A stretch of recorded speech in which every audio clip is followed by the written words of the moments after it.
Hello बच्चों, कैसे सब लोग। मेरा नाम है सी एस संदीप बड़ा और इस वीडियो में बात करने वाले हैं सीए में इंटर की ग्रुप 1 के सिलेबस के बारे में। दिसंबर 26 एग्जाम में क्या आपका सिलेबस रहने वाला है और क्या आपके सब्जेक्ट होंगे ग्रुप 1 के, कंप्लीट इस वीडियो में डिस्कस करेंगे। और अगर आप सीएमएटी क्लासेस बाय करना चाहते हैं तो 8999 में आपको कंप्लीट ग्रुप 1 का कॉम्बो मिल रहा है। आपको बहुत ही जबरदस्त क्वालिटी के नोट्स, वीडियो लेक्चर्स और आपके डाउट सेशन सपोर्ट के साथ और एमसीक्यू बुकलेट के साथ। डिस्क्रिप्शन में आपको लिंक और आपको कॉन्टैक्ट नंबर दोनों मिल जाएगा जिससे आप क्लासेस बाय कर सकते हैं। तो चलिए बात करते हैं। जैसे कि आपको पता है हमारे सीएम इंटर की ग्रुप 1 में 4 सब्जेक्ट हैं। पहला पेपर है अपना बिजनेस लॉ एंड एथिक्स, दूसरा पेपर है फाइनेंशियल अकाउंटिंग, तीसरा है डीटी एंड आईडीटी और चौथा है कॉस्ट अकाउंटिंग।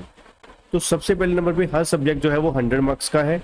हर सब्जेक्ट आपका 100 मार्क्स का रहने वाला है और 30 मार्क्स के पहले जो है वो एमसीक्यू आएंगे और 70 मार्क्स के नेक्स्ट आपको सब्जेक्टिव रिटर्न पेपर आने वाला है। और अगर हम बात करें जो सब्जेक्टिव रिटर्न 70 मार्क्स का है उसमें 14 मार्क्स के आपको 7 क्वेश्चन आएंगे। उसमें से आपको क्या करना होगा, 5 क्वेश्चन अटेम्प्ट करने हैं। ठीक है जी। तो चलिए अब बात करते हैं सिलेबस के बारे में। पहला paper business law and ethics, इसमें आपको पहला ए सेक्शन जो है वो कमर्शियल लॉ का होगा 30 मार्क्स का, दूसरा 15 मार्क्स का होगा इंडस्ट्रियल लॉ और तीसरा कॉर्पोरेट लॉ होने वाला है 40 नंबर का और बिजनेस एथिक जो होने वाला है 15 मार्क्स का। ये सबसे इजीएस्ट और स्कोरिंग है। ठीक है जी। अब बात करते हैं कमर्शियल लॉ में आपको 30 नंबर में क्या क्या पढ़ना पड़ेगा। पहले इंट्रोडक्शन आ गया, उसके बाद कॉन्ट्रैक्ट एक्ट 10 नंबर का है, sale of goods act 5 number का है और आपका नेगोशिएबल इंस्ट्रूमेंट भी 5 का है और पार्टनरशिप और एलएलपी जो है ये 5 नंबर का। तो कुल मिला के 30 नंबर आपका इस तरीके से एलोकेटेड है। और इंडस्ट्रियल एंड लेबर लॉ में आपको फैक्ट्री एक्ट, ग्रेचुटी और ईपीएफ ये तीनों मिला के 10 नंबर के हैं। ईएसआई और वेजेस कोड जो है ये 5 नंबर का है। ठीक है। कंपनी एक्ट में आपके काफी लंबे चौड़े आगे, उसको आगे हम डिस्कस कर लेते हैं। और बिजनेस एथिक आपको बताया सिंपल छोटा सा है। ठीक है। वो आपको इकलौता 15 नंबर का है। अब चलिए कंपनी लॉ में आपको क्या क्या पढ़ने को मिलेगा ये भी आगे डिटेल में बात कर ही लेते हैं। कंपनी लॉ में आपके बेसिक्स हो गए पहले। ठीक है। कंपनी की टाइप्स ऑफ कंपनीज हो गई, प्रमोशन हो गया। ठीक है। और डायरेक्टर का हो गया चैप्टर, ये सबसे इंपॉर्टेंट आता है एक्चुअली में। ठीक है। फिर उसके बाद operational financial control, internal financial reporting आ गया, राइट्स ऑफ शेयर होल्डर आ गया और केएमपी आ गया। ठीक है। कंपनी एक्ट में आपको इतना पढ़ना है। ठीक है। चलिए अब बात करते हैं आपका financial accounting. Financial accounting second paper आपका होने वाला है। ठीक है। और इसमें आपको बेसिक्स अकाउंटिंग के फंडामेंटल, जिसमें आपके वाउचर और journal, ledger, trial, subsidiary book, cash book और आपका रेक्टिफिकेशन ऑफ एरर और जर्नल एंट्रीज और डेप्रिसिएशन रहने वाला है। ये सारे चैप्टर आपके 15 नंबर में रहने वाले हैं। उसके बाद अकाउंटिंग फॉर स्पेशल ट्रांजैक्शन, ये 10 नंबर का सिर्फ रहने वाला है।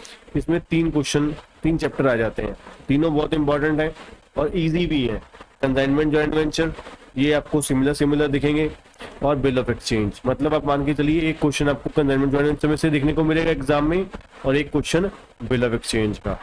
उसके बाद ये 20 नंबर का यूनिट बहुत ही इंपॉर्टेंट और इंटरेस्टिंग रहने वाला है। ठीक है। इसमें आपको बहुत अच्छे से तैयारी करनी है। ठीक है। तो इसमें क्या क्या है, फाइनल अकाउंट नंबर 1, नंबर 2 आपका सिंगल एंट्री, नंबर 3 आपका एनपीओ। ये तीनों चैप्टर ही बहुत ज्यादा इंपॉर्टेंट है। मान के चलिए आप एक क्वेश्चन आपको फाइनल अकाउंट का या एनपीओ का और एक क्वेश्चन आपको सिंगल एंट्री का आने वाला है। ठीक है। आगे पार्टनरशिप 20 मार्क्स की रहने वाली है। ये काफी लेंथी है, सिलेबस में सबसे ज्यादा लेंथी, ये आपको सबसे लास्ट में करनी है।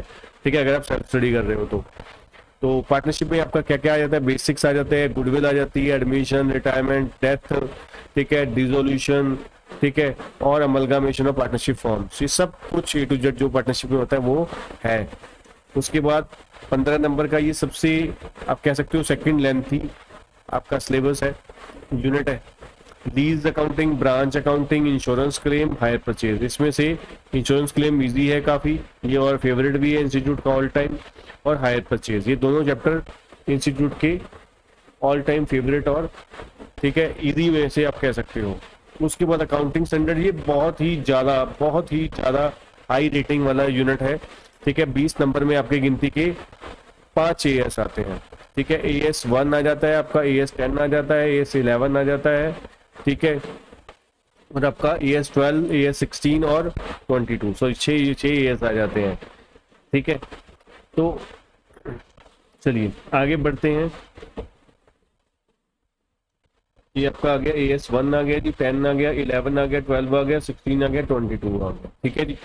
तो ये आपके AS आ जाते हैं 20 नंबर में। ये आपको बहुत जबरदस्त तरीके से करना है, चाहे सबसे पहले इसी से स्टार्ट कर दीजिए जाए। अब आगे चलते हैं DT IDT के ऊपर। DT और IDT इक्वली डिवाइडेड है 50-50 नंबर की।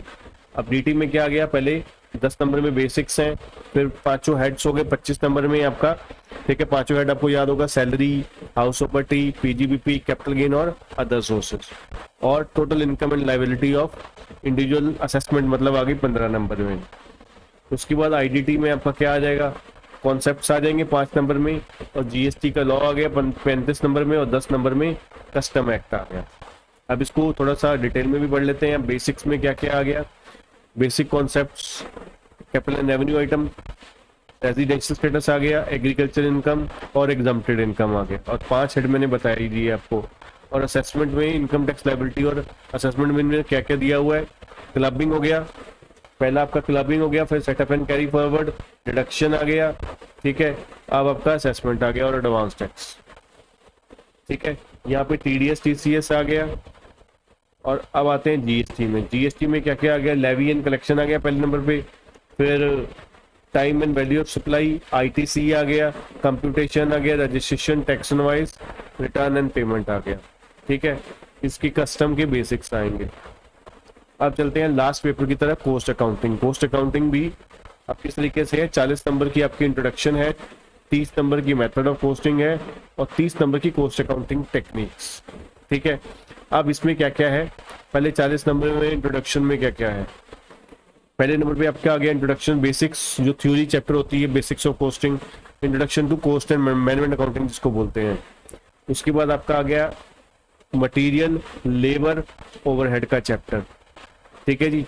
और उसके बाद कॉस्ट अकाउंटिंग स्टैंडर्ड आ गए, और साथ में क्या आ गया, कॉस्ट बुक कीपिंग। इसमें क्या आ गया, integral, non integral plus reconciliation statement आ गया आपका, ठीक है। ये आपका कितने नंबर का यूनिट हो गया, ये 40 नंबर का यूनिट हो गया। इसमें बेसिक्स आ गए, मतलब थ्योरी आ गई, और आपका मटेरियल, लेबर, ओवरहेड, 3 चैप्टर ये बड़े हो गए, और नॉन इंटीग्रल इंटीग्रल हो गया, और लास्ट कॉस्ट रिकंसिलिएशन स्टेटमेंट। और उसके बाद कॉस्ट अकाउंटिंग स्टैंडर्ड्स भी आपके इसी में ही आ गए, CAS 1 to CAS 24, ठीक है जी।